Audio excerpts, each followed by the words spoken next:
महोदय, डॉक्टर श्यामा प्रसाद मुखर्जी ने कहा था, the constitution is not just a set of rules, it is the spirit of India seeking it's destiny. मुझे कहते हुए हर्ष अध्यक्ष महोदय, भारतीय जनता पार्टी ने हमेशा बाबा साहब भीमराव अंबेडकर और संविधान सभा की भावनाओं के प्रति पूरी तरह से निष्ठा रखते हुए संविधान को एक गाइडिंग प्रिंसिपल मानकर काम किया है। अध्यक्ष महोदय, कांग्रेस की तरह हमने संविधान को कभी राजनीतिक हित साधने का जरिया नहीं बनाया है। मैं दावे के साथ इस बात को कह सकता हूं। हमने संविधान को जिया है। हमने सजग और सच्चे सिपाही की तरह संविधान के खिलाफ की जा रही साजिशों का सामना किया अध्यक्ष, और उसकी रक्षा के लिए बड़े से बड़े कष्ट भी हमने उठाए।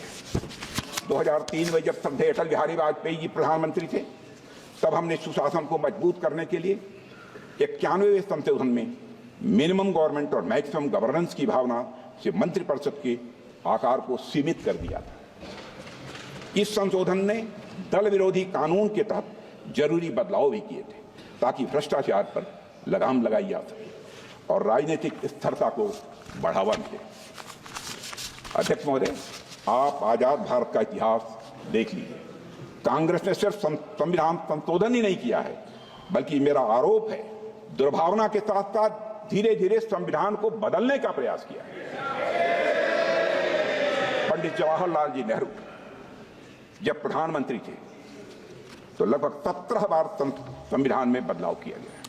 श्रीमती इंदिरा गांधी जी के समय पर लगभग 28 बार संविधान में बदलाव किया गया। श्री राजीव गांधी के समय पर लगभग 10 बार संविधान में बदलाव किया गया। मनमोहन सिंह जी के समय लगभग 7 बार संविधान में बदलाव किया गया। कांग्रेस सरकारों द्वारा किए गए अधिकांश संवैधानिक संशोधन या तो विरोधियों और आलोचकों को चुप कराने के लिए किए गए, या तो गलत नीतियों को लागू करने के लिए किए गए। अध्यक्ष महोदय, आप पहले संविधान संशोधन को ही ले लीजिए। आप पहले संविधान संशोधन को ही ले लीजिए। साल 1950 में प्रेस में कांग्रेस सरकार की गलत नीतियों की आलोचना हो रही थी। हमारे प्रेस के मित्र भी सुन रहे होंगे। ऐसे में तब की कांग्रेस की सरकार ने आरएसएस के साप्ताहिक प्रकाशन ऑर्गेनाइजर और मद्रास से निकलने वाली पत्रिका क्रॉस रोड्स को प्रतिबंधित कर दिया था, और इसका विरोध करते हुए ऑर्गेनाइजर के संपादक श्री के.आर. मलकानी ने लिखा था, I would like to quote, to threaten the liberty of the press,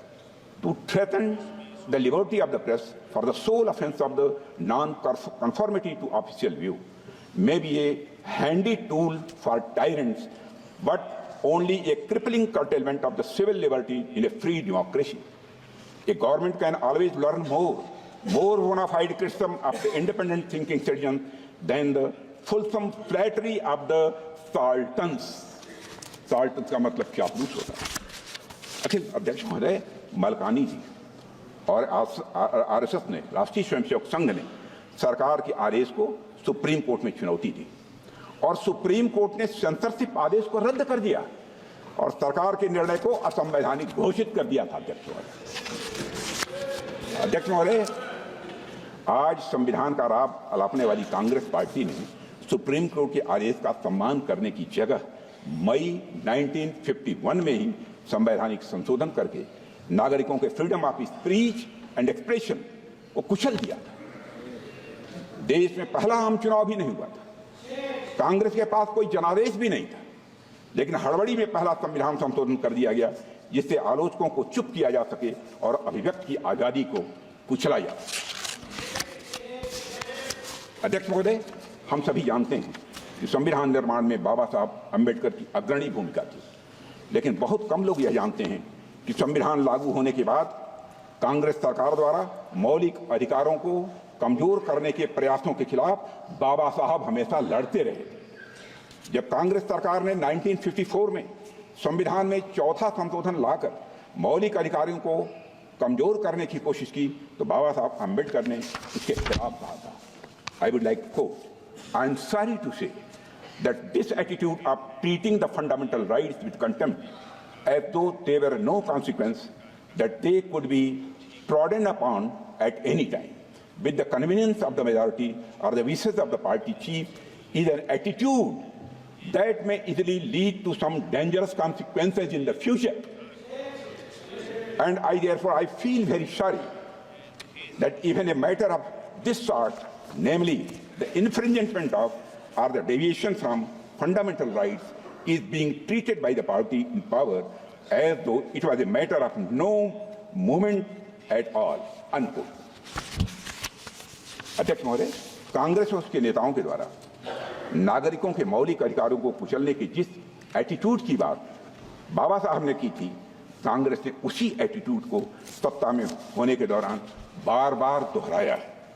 मैं कांग्रेस सरकार द्वारा किए गए कुछ संवैधानिक संशोधनों का यहाँ पर मैं उल्लेख करना चाहता हूँ, जिनके द्वारा संविधान और उसमें निहित भावना को ही नष्ट करने की कोशिश की गई। अध्यक्ष महोदय, साल 1975 में हुए 38वें संविधान संशोधन से आपातकाल यानी इमरजेंसी लगाने के निर्णय को नॉन जस्टिशिएबल बनाने की कोशिश की गई। इलेक्शन लॉ अमेंडमेंट बिल लाया गया, जिसका एकमात्र उद्देश्य उन सभी इलेक्टोरल मैल प्रैक्टिसेस को इम्यूनिटी देना था जिसके कारण श्रीमती इंदिरा गांधी के चुनाव को चुनौती दी गई।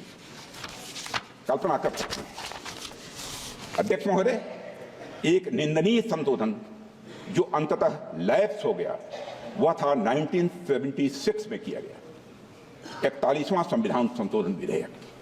इस संशोधन का उद्देश्य, मैं तुरंत का ध्यान आकर्षित करना चाहता हूं अध्यक्ष महोदय, इस संशोधन का उद्देश्य प्रधानमंत्री, राज्यपाल और राष्ट्रपति को पद ग्रहण करने से पहले उनके कार्यकाल के दौरान किए गए सभी कार्यों के लिए आपराधिक जो है मुकदमों से इम्यूनिटी प्रदान करना था, चाहे जो भी अपराध किए सब क्षम्य थे।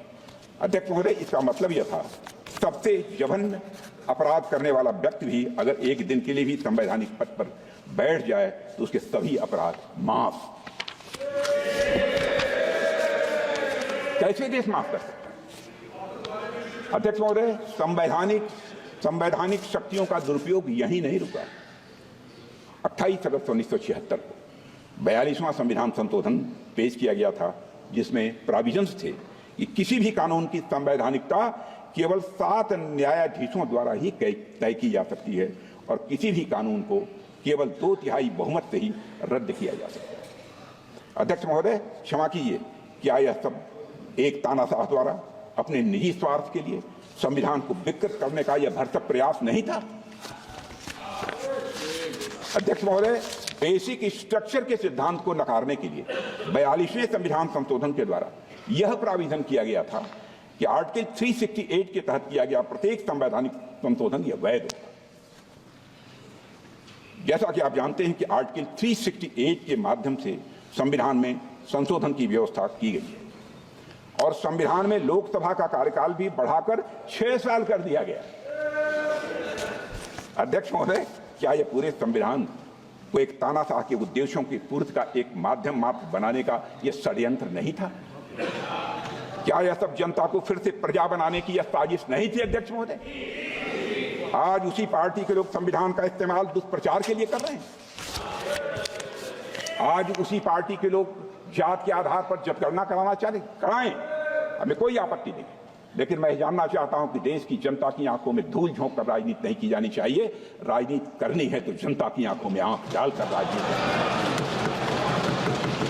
आपको एक ब्लूप्रिंट लेकर आना चाहिए, एक मसौदा लेकर आना चाहिए, ऐसा मसौदा जिसमें कि यह पूरी तरह से स्पष्ट हो, जो जातिगत जनगणना कराएंगे किस जाति को आरक्षण का कितना प्रतिशत देंगे, इसका भी खुलासा होना चाहिए। और मैं चाहूंगा कि ऐसा मसौदा तैयार होता है, अध्यक्ष महोदय, यदि यह संसद सहमत हो, यदि आपकी अनुमति हो, तो उस पर संसद में चर्चा भी हो सकती है।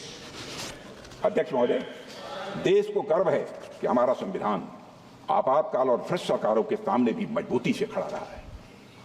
अध्यक्ष महोदय, हमारे संविधान में समय के साथ कई संशोधन हुए हैं, लेकिन संविधान की मूल भावना आज भी बनी हुई है।